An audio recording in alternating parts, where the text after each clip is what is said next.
Olá, seja muito bem-vindo. Uma ótima tarde para você. Hoje é dia 15 de março, são 15 horas mais 45 minutos. A partir de agora está no ar o Estúdio Veja.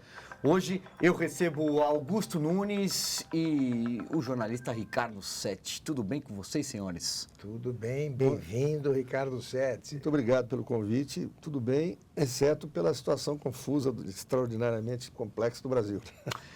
É exatamente sobre ela que a gente vai começar a nossa conversa, o nosso programa de hoje. A vereadora do Rio de Janeiro, Marielle Franco, foi morta a bala, a tiros, na noite de ontem, dentro de um carro. Ela que é mulher, negra, feminista, defendia os direitos da mulher negra e especialmente o complexo de favelas da Maré.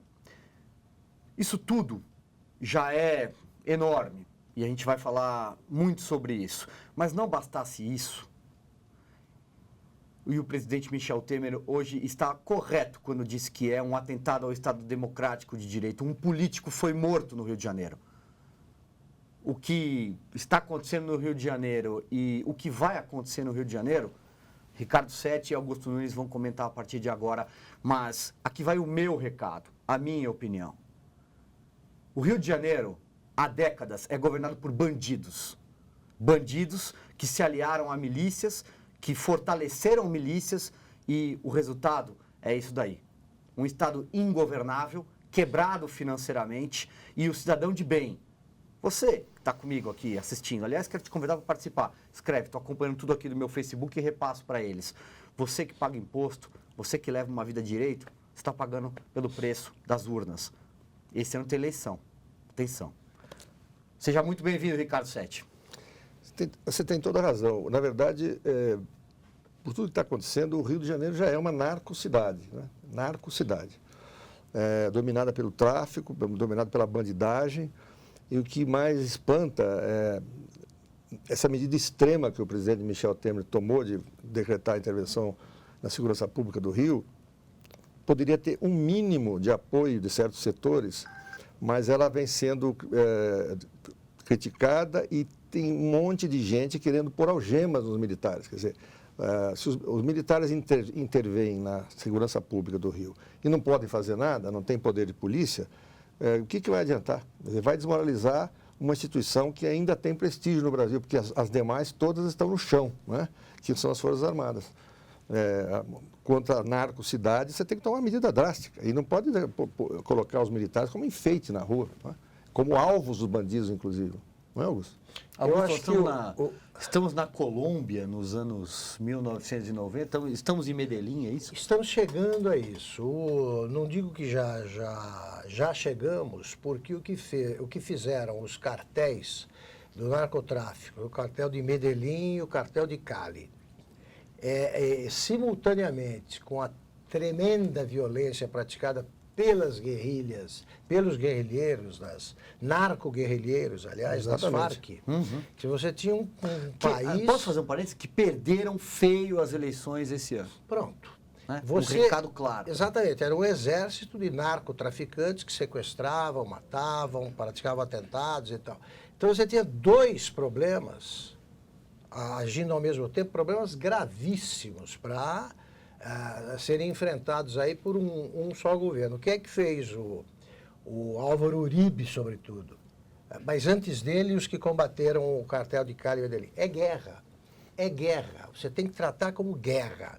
Você não consegue sair de uma situação dessa sem a participação das Forças Armadas. E como lembrou o Sete, com instrumentos para tal. Instrumentos jurídicos e instrumentos e armamentos. Porque hoje o Exército não tem alguns armamentos sofisticados usados pelos bandidos, pelos traficantes, pelos policiais ali, que se tornaram bandidos também, são os milicianos. O Exército não tem poder de polícia e não é beneficiário do Código de Conduta que foi adotado no Haiti pela ONU. Perfeito, perfeito. Não é? Pela ONU, que permitia ao Exército, por exemplo, transformar em alvo e, portanto, considerar alvo e, portanto, passível de levar tiro um sujeito que aparecesse com uma arma pesada num caminhão de carga, atrás de um caminhão de carga, que eles roubavam. Então você podia atirar. Você tinha essa liberdade. Porque senão ele ia atirar em você. E também nos civis, né? O perigo Exatamente, dos dos civis. civis. Aqui, o soldado que fizer isso corre o risco de ir a júri por homicídio. Sim, sim. É Homicídio doloso. Então, é uma piada. É fato. É meia intervenção. Ou se faz uma de verdade, ou então para com a brincadeira. Eu concordo. Sete, antes de devolver a palavra para você, quero chamar mais uma vez vocês para conversarem com a gente. Estou acompanhando tudo aqui que vocês estão escrevendo embaixo aí na janelinha do Facebook. Tem muita gente dizendo o seguinte, mas e o motorista branco? E o Anderson, motorista branco, é vítima da mesma tragédia? E eu queria devolver a palavra para o Sete com uma pergunta. Tem outro nome para falar sobre Sérgio Cabral, Eduardo Cunha, Pisciani, os garotinhos e todos os outros do que bandidos, Sete? Então, sim, há muito... elegeram bandidos durante anos. Elegeram bandidos e há bandidos também nas outras instituições. O crime organizado conseguiu infiltrar a gente nas outras instituições do Estado, na polícia, no judiciário, no Ministério Público. Tanto você tem razão, Silvio, que na eleição passada, um homem de bem, popularíssimo, experiente, economista, palestrante, empresário, que foi cogitado para ser candidato ao governo do Rio, que é o Bernardinho, técnico Bernardinho, que é um sujeito extremamente preparado, saiu correndo, não aceitou, porque ali não tem, está cercado por poderes contaminados. Um governador decente sozinho não consegue resolver nada. E o Rio de Janeiro, que era considerado a caixa de ressonância do Brasil, que é o eleitorado mais consciente do Brasil, se transformou no contrário, né? Desde o tempo que elegia figuras lamentáveis, deploráveis, como Chagas Freitas, por exemplo, né? Só para complementar uma coisa que você disse, se houve facilitação para que as milícias agissem, duas vezes o governador Leonel Brizola, tão incensado pelas esquerdas, belíssima lembrança, fez acordo com os bandidos, quer dizer, no sentido de que, primeiro, não podia haver repressão nos morros, né? Como se repressão fosse uma palavra feia. Repressão contra o bandido, um criminoso perigoso, é o que tem que ser feito. Depois, em determinadas ocasiões, festividades e tal, se fazia acordos com os chefões do tráfico e da bandidagem, para que eles ficassem bonzinhos e não deixassem atrapalhar o evento. Quer dizer, ele institucionalizou, Brizola, a promiscuidade. Exatamente. A relação promíscua Então, com o morro foi ele. Tem essas duas coisas, né? Tem os bandidos, os traficantes e as milícias. Quer dizer, como resolver isso sem uma ação absolutamente enérgica? Vou dar um exemplo só. Desde 1900, os presidentes da Assembleia Legislativa, eleitos desde 1994, estão na cadeia. Pois é. Desde 1994. Sim. Sérgio Cabral, Pisciani, Pisciani, e tem um outro que está preso com o Pisciani, que foi o que preencheu o buraco lá foi o presidente da Assembleia entre os dois. Quase 30 anos, né? Quase 30 anos. Os governadores do Rio, você pega de um tempo para cá, você tem o Sérgio Cabral, com ele se operou a metástase do tumor que vinha de longe. Agora, que metástase, hein, doutor? Porque ele conseguiu corromper, ele botou no esquema dele, que teve a primeira reunião do grupo que organizaria a roubalheira no Rio, uma semana depois da posse dele do primeiro governo.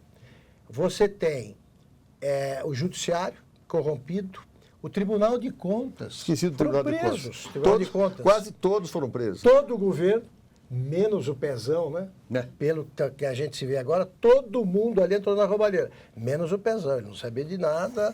E os caras iam falar assim, não conta pro Pezão porque ele é muito bom, muito sério, ele pode ficar chateado. Quer dizer, tem a dó, né? Ou é uma besta completa, ou entrou no esquema. Agora, de qualquer maneira, tem que ser afastado. A intervenção tem que ser total no governo, não só no esquema da segurança, se você tem um governo que protege os chefes. Exatamente. Aliás, talvez Cabral tenha sido o político mais corrupto desde Sérgio Álvares. Mas, continuando aqui É o Sérgio Álvares. Desde Pedro Cabral. Augusto Nunes, vamos lá. Brincadeiras à parte, porque a gente ri para não chorar. É isso mesmo. Só para terminar esse assunto do Rio de Janeiro, Eduardo Paes quer ser candidato. O que vocês pensam disso? Minha Nossa Senhora. O Sete já lamentou aqui, já disse depois tudo. da Olimpíada, acho que ele primeiro precisa passar um bom tempo explicando, né? As histórias muito mal contadas, eu também não tenho dúvida de que quem conviveu com a quadrilha do Sérgio Cabral durante 8 anos, ele não sabia de nada. Se não sabe de nada, é o sujeito que não tem condições de administrar o condomínio. Se ele sabe, é cúmplice. Não tem salvação. Me parece muito difícil que o governador, o ex-prefeito Eduardo Paes, seja uma ficha limpa. Viu? É isso que eu digo. Ele, inclusive, ele está oscilando. Você vê como é profundamente séria a questão ideológica entre os partidos brasileiros. Ele está oscilando entre o convite do PSDB e o do PP. Quer dizer, ele já esteve em todos os partidos? Exato, já mudou de partido não sei quantas vezes. Ele já foi do PSDB. Foi do PSDB e foi... Aliás, o Sete, importante a gente pontuar para quem está nos assistindo, ele foi do PV, ele foi do PFL, hoje DEM. Isso. Ele foi PSDB. do PSDB, ele foi do PMDB. DEM. E depois do DEM? Do DEM e do PMDB. E na prática do PT, porque ele era aliado do Lula ostensivo. E ele passou de um extremo a outro, porque na CPI dos Correios, que desvendou o caso do Mensalão, ele foi de uma enorme agressividade, de uma enorme ação e indignação em relação ao pessoal à ladroagem do PT. Depois rastejou numa carta a Marisa Letícia pedindo desculpas pelo que tinha falado dos filhos do casal real, né? Para conseguir ser candidato a prefeito. Rastejou, isso mesmo. Vamos nessa. Então, antes da gente trocar de assunto, porque estou acompanhando tudo que vocês estão escrevendo aí e eu sei, vocês querem falar do Bolsonaro. Então, vamos lá. O pessoal pergunta sobre Jair Bolsonaro. Afinal de contas, o Rio de Janeiro, que é o assunto principal desse nosso programa e dessa quinta-feira, os principais jornais do mundo. Aliás, vamos colocar na tela? Vamos colocar o Guardian, o New York Times e o que mais a gente tiver aí, a produção. Repercute no mundo o assassinato da vereadora no Rio de Janeiro. O pessoal pergunta porque Jair Bolsonaro é candidato à presidência da República e é do estado do Rio de Janeiro. Sete, o que você pensa do Jair Bolsonaro? Ele tem todo o direito, se for eleito presidente, perfeito, a democracia é assim, embora uma democracia tortuosa, porque o voto é obrigatório, mas eu considero o deputado Jair Bolsonaro inteiramente despreparado para o cargo. Quem é capaz, em qualquer lugar, de explicar direito quais são as propostas do deputado Bolsonaro, por exemplo, por seu principal tema de campanha, segurança pública? Eu leio tudo, eu escuto tudo, eu assisto tudo, não sei nada sobre o que o deputado Bolsonaro propõe para a segurança pública, exceto dar porrada, prender, construir mais presídio, são coisas assim absolutamente primárias, primitivas. Qual é o plano dele? Em que consiste? O que ele vai empregar? De onde ele vai tirar os recursos? Não é? E como ele vai conseguir fazer com que o governo federal se assenhore da segurança pública, que é a função dos estados? Ele não conhece nada de economia. Tem o Paulo Guedes, grande economista, assessorando, tudo bem. Mas ele não conhece nada de relações internacionais. Ele é uma pessoa extremamente impulsiva e com pouco controle sobre as suas emoções. Quer dizer, ele tem um perfil muito distante do que é necessário para ser presidente. Agora, gente como Nizam Guanais acha que ele pegou um carona no momento específico de indignação popular e é o único candidato que está com uma mensagem clara, emocional, né, que chega ao eleitorado. O Nizam Guanais não é a favor da candidatura dele, mas acha isso. Pode ser que esteja acontecendo isso, mas eu acho uma pessoa despreparada para ser presidente da República. Augusto Nunes. Concordo com o Sete e acrescento o seguinte, ele muito compreensivelmente beneficiário, está capitalizando esse pavor crescente dos moradores honestos do Rio de Janeiro e de outras cidades brasileiras. Você vai conversar, tem muito voto, muita penetração entre eleitores de 16 a 24 anos. Esse pessoal está cansado de violência. O Rio de Janeiro é uma cidade, não preciso dizer, né, das maravilhas que aquilo tem. Você não pode andar na rua, você tem medo de ser morto. Né? São Paulo é muito mais seguro. Agora, ele fala, quando ele prega o combate frontal aos bandidos, ele está falando o que pensa o eleitor, a imensa maioria dos moradores do Rio. 80 e tantos por cento, 84, se não me engano, apoiam a intervenção. Os que não apoiam são esses caras da esquerda, do PSOL. A ironia é essa, a vereadora que morreu. Era do PSOL. Era do PSOL. Então, esses caras estão de costas para a realidade. O povo do morro, ele quer paz. E com a presença de milicianos no controle, ou com a presença de bandidos, traficantes, é a mesma coisa. A vida deles é um inferno. Aliás, vou aproveitar o ensejo, Augusto. O Fábio Rotas aqui escreve, aqui está acompanhando a gente, pergunta para vocês sobre essa politização, de certa forma, em cima dessa tragédia, desse assassinato hoje ocorrido, na verdade, ontem, na noite de ontem, tem que esclarecer em 24 horas isso aí. Tem que imediatamente. Não pode dar margem a especulações. Tá? Os assassinos perseguiram o carro por 3 horas. Pois é, para mais. Não é possível que não haja no caminho no mínimo 3 horas. Uma câmera de segurança. Tá? Claro, dá para resolver esse caso. Precisa resolver, porque essa especulação é a pior possível. Você politiza um caso, que é um drama, que todos nós, todas as pessoas que têm o mínimo de sensibilidade lamentam, que ficam chocadas com isso, e a politização não adianta nada. Isso é coisa de oportunista e insensível. Você pensa isso também, Sete? Sim, concordo. Mas a politização num ano eleitoral, de qualquer evento, por mais lamentável que seja, é meio inevitável. É inevitável. É inevitável. Agora, o que acontece em relação ao Bolsonaro, e esse episódio dramático do Rio está evidenciando também isso, é que há uma indignação popular há muitos anos sobre a questão da segurança pública e não se vê isso como prioridade de governo nenhum. Nem do governo federal, nem dos governos estaduais. Não é prioridade. Não é prioridade nem no discurso, já não digo na prática. Quer dizer, a destinação de recursos, o treinamento, a melhoria da salarial e profissional dos policiais, a depuração da polícia. A depuração da polícia, o aperfeiçoamento da polícia técnica, a aquisição de softwares que já existem em todo o mundo, de reconhecimento facial, de milhões não há sequer, faz 40 anos que se discute isso, não há sequer um banco de dados centralizado sobre criminosos já condenados, nem sobre suspeitos. Né? Quer dizer, o pessoal brincou com isso aí há muito tempo, de todos os partidos, do governo federal e dos governos estaduais. Não é prioridade, não foi prioridade. Deixa de fingimento de palhaçada. Essa que é a verdade. Não é prioridade. Então, agora, talvez tudo isso, esse drama todo, inclusive o drama da intervenção, ou não, como é que ela vai ocorrer ou não, levante a bola para que o tema realmente entre na pauta, porque na conversa mole a gente não quer mais. Entre na pauta, quais são as medidas, quais são as providências, quais são os recursos. As Forças Armadas Brasileiras participaram e tiveram um desempenho da melhor qualidade na Força de Paz do Haiti. É muito parecido com o que tem que ser feito aqui. Aí fala, o Exército não sabe combater nos morros. Estão malucos? Lá no Haiti também. O Exército agia nos morros. O Exército era treinado, eram treinados durante 6 meses, os soldados, e depois iam para lá e fizeram um bonito papel. Agora, nós estamos a caminho da Colômbia. A Colômbia começou assim, e depois começaram a matar presidentes da República. Mataram até candidato a presidente da República. Exatamente. Ministro da Justiça e tal.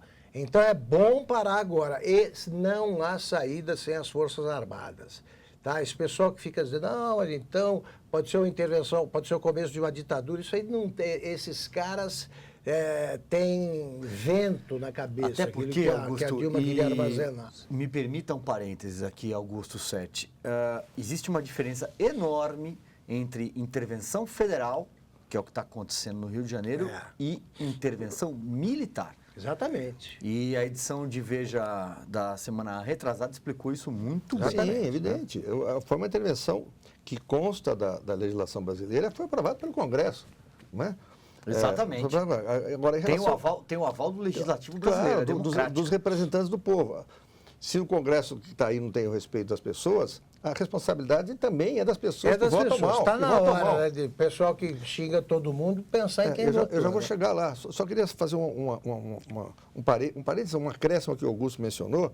Existem 2.000 homens das Forças Armadas treinados em guerrilha urbana e ações como a do Haiti. 2.000 homens, que talvez sejam mais bem preparados do que a própria polícia militar. Claro. Então, quer dizer, é só resolver a questão jurídica, porque então, como diz o Augusto, se um soldado reage enfrenta uma situação de combate, né, com um bandido armadíssimo e tal, e atira, ele é capaz de ser ele preso e não bandido. Né? Porque ele tem um código de conduta, aliás. Nesse código de conduta, por exemplo, como lembra o general Augusto Heleno, é o comandante em ação, o comandante da operação no local, que decide o que deve fazer. Ele não precisa nem consultar o seu comandante.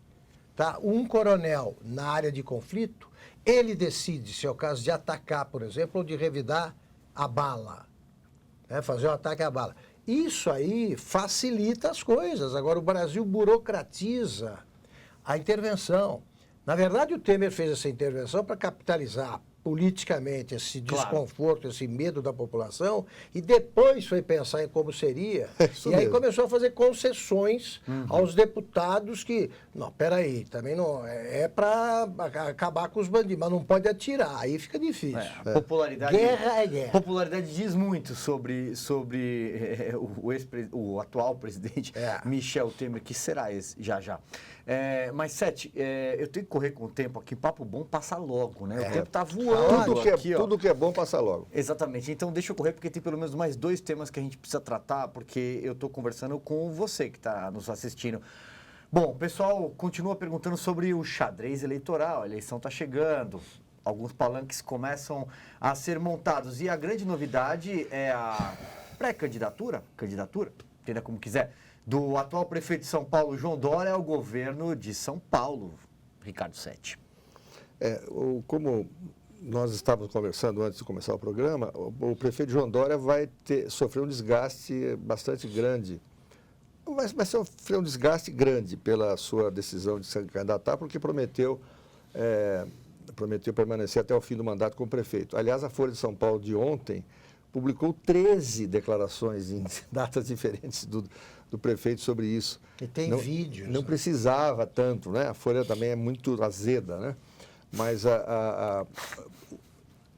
esse desgaste vai ser potencializado pelo que os adversários vão fazer na televisão. Vão mostrar milhares de vezes o discurso dele, a fala dele, que vai ficar até o fim e tal. E provavelmente, como você mesmo mencionou na nossa conversa, ele vai buscar muito voto no interior. Né? Ele vai perder muito da arrasadora votação que teve na capital, mas vai tentar compensar no interior. Assim mesmo, eu acho que ele é favorito. Mas, de toda maneira, só para concluir, quer dizer, não é necessariamente um mal fazer isso, porque, por exemplo, no caso do prefeito José Serra, que foi um excelente governador, ele também saiu da prefeitura antes, foi criticado, mas se ele não sai, provavelmente o PT tinha ganho a eleição. E se elegeu com a maioria, e teve a maioria em São Paulo. Sim, da cidade de São Paulo. Deixou a prefeitura e se elegeu, com o apoio da maioria dos paulistanos, dos eleitores paulistanos. Onde ele foi mal, o Serra, foi na tentativa de voltar à prefeitura. Que aí o eleitorado não entendeu nada. Exato. Você sai como Jânio da prefeitura para o governo do estado, depois você busca a presidência. Quando ele fez o caminho inverso, ele teve uma trajetória e o Jânio outra. Ninguém se queixou do Jânio o Jânio não completou nenhum mandato, nem o de presidente. Sim. Agora, por força de uns tempos para cá, eu não sei porquê, começaram com essa história de negocina, não vou sair até o último dia de mandato, põe firma reconhecida. Agora, põe isso é bobagem. Deixa eu Agora, vou fazer aqui uma reflexão, que quero ouvir a opinião de vocês em relação a essa candidatura do prefeito João Dória. Porque é o seguinte, há mais de 2 décadas o PSDB governa o estado de São Paulo. Porque o povo aprova.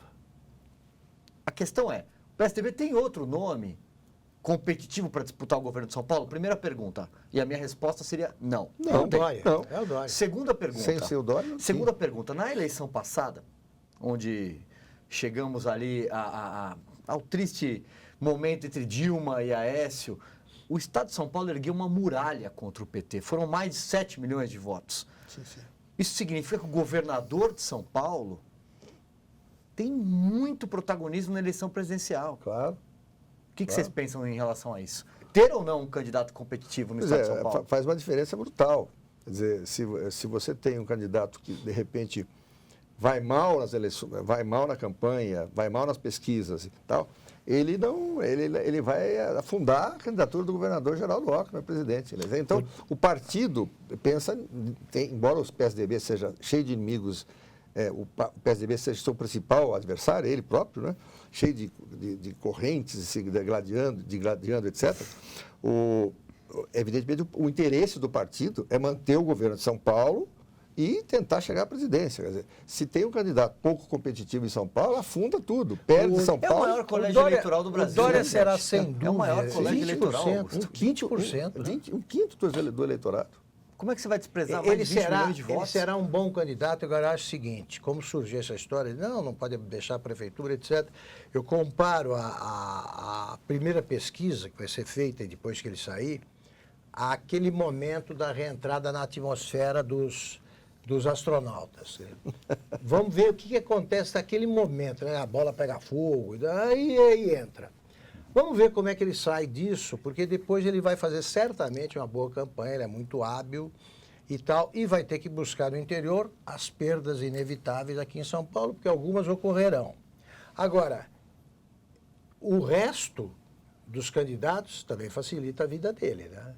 Isso é fato, né? Paulo Scaff.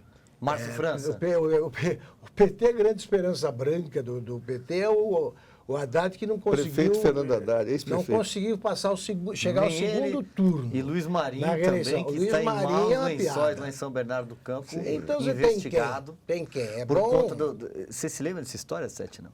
Ele criou o Museu Lula em São Bernardo do Campo. E agora está sendo investigado. Tem vereador afastado. Não, imagina. É muito puxa-saquismo demais. E o Haddad vai dizer o quê? Vou fazer no estado Também que eu fiz em São investigado. Paulo. Aí ele mata todo mundo do coração. Não quer dizer que eu ache maravilhoso um político descumprir sua promessa. Né? Eu acho que as circunstâncias, tais quais as circunstâncias que ocorreram quando o governador José Serra, o José Serra foi candidato a governador, tornam inevitável. Se ele não for o candidato, ele pode perder, o PSDB pode perder a eleição. O partido ao qual ele pertence e no qual vota a maioria dos paulistas pode perder a eleição. Quer dizer, Ele tem que explicar isso aí. Estou saindo por isso. E depois, Senão vai ter que entregar a fulano. Ele deixa um vice que é bem entrosado com ele, tem uma equipe boa, etc. A minha dúvida maior, na verdade, é como é que vai ser, porque ele estava atritado com o governador Geraldo Alckmin, né, que foi seu patrono, né? Eles estão atritados. Quer dizer, como é que vai funcionar esse negócio de... Palanque duplo, inclusive, em São Paulo. Pois é. Ele vai ser obrigado a fazer campanha para o governador Geraldo Alckmin. Mas o Alckmin também vai dar uma mãozinha para o vice do PSB, não é? Eu acho que tem um parêntese aí, político Augusto. da paixão ao ódio Dá para capitular 30 aí. centímetros. Dá para capitular aí. Eu sei que o tempo tá apertado, a produção já está me cobrando já, mas a gente vai esticar mais um pouquinho, vai, produção, vai um minutinho. Tem uma questão em relação ao apoio ao Márcio França e ao PSB, que é como a orientação, qual será a orientação do Diretório Nacional do PSB nas eleições. Porque o PSB não vai apoiar o Geraldo Alckmin à presidência da República. Pela primeira vez o prefeito... está flertando com a ideia de Ciro Gomes, ainda que o sonho do partido seja Joaquim Barbosa. Então, eu acho que talvez, Sete, não sei, coloco aqui para Augusto, Aí para vocês. complica muito, né? Complica muito. É difícil você apoiar um candidato a governador aqui e lá, nacionalmente, está do outro lado do campo oposto. Né? O Alckmin está tentando garantir o apoio do Márcio França, porque senão, pela primeira vez, um candidato do PSDB à presidência não terá o apoio do ocupante do cargo. E é complicado para o vice Márcio França também, se o PSB apoia o Ciro Gomes, por exemplo, ele sair fazendo campanha para o Ciro Gomes e abandonar o seu parceiro de vários anos, que é o governador Geraldo Alckmin. É uma situação muito interessante. Por isso que eu digo que a campanha ainda está em seu começo e muita água vai rolar aí. Não tenha dúvida. Até a gente ter o quadro definido. Dá tempo de uma última pergunta aqui, ó, rapidinho. Todo mundo quer saber, todo mundo pergunta sobre... E a prisão do Lula? Se vocês acreditam que ela deve acontecer ou não? O jornal Folha de São Paulo traz a notícia de que o PT está bastante apreensivo que ele possa ser preso antes da Páscoa. E aí posso emendar aqui já mais uma segunda pergunta? A questão da prisão em segunda instância. Acho que não vão alterar o entendimento do Supremo, que deliberou sobre isso 2 vezes já, e não se mudará esse negócio. O juiz continuará autorizado a determinar o começo do cumprimento da pena, a execução da pena, depois de condenado em segunda instância. E o Tribunal Regional Federal da 4ª Região já determinou no julgamento que era para prender. Por 3-0? Isso. Eu acho que ele vai ser preso. Eu não tenho dúvida de que vai ser preso e não tenho dúvida de que pode-se votar, discutir de novo no Supremo essa história de começar a cumprir a pena depois de condenado em segunda instância, mas depois da prisão do Lula.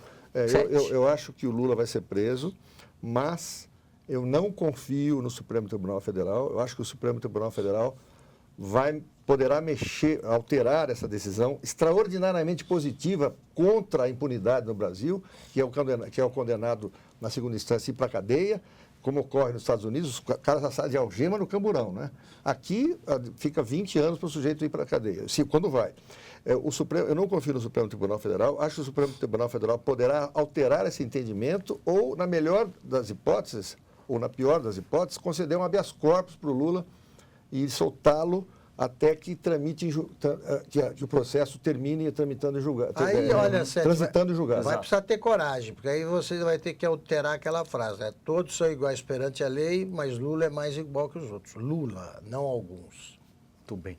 Então, com essa frase de Augusto Nunes, a gente encerra o programa. Eu quero agradecer demais, Ricardo Sete. Você que de Barcelona para São Paulo. Com você eu atendo convite qualquer hora. Eu que agradeço. Depois do movimento separatista e do atentado, o Sete vem para o Brasil para buscar segurança. Muito bem. Augusto, querido, obrigado. Obrigado a você. E muito obrigado a você que nos acompanhou até agora. Muito obrigado pela sua audiência. Muito obrigado pela sua companhia. O Estúdio Veja volta amanhã. Até lá.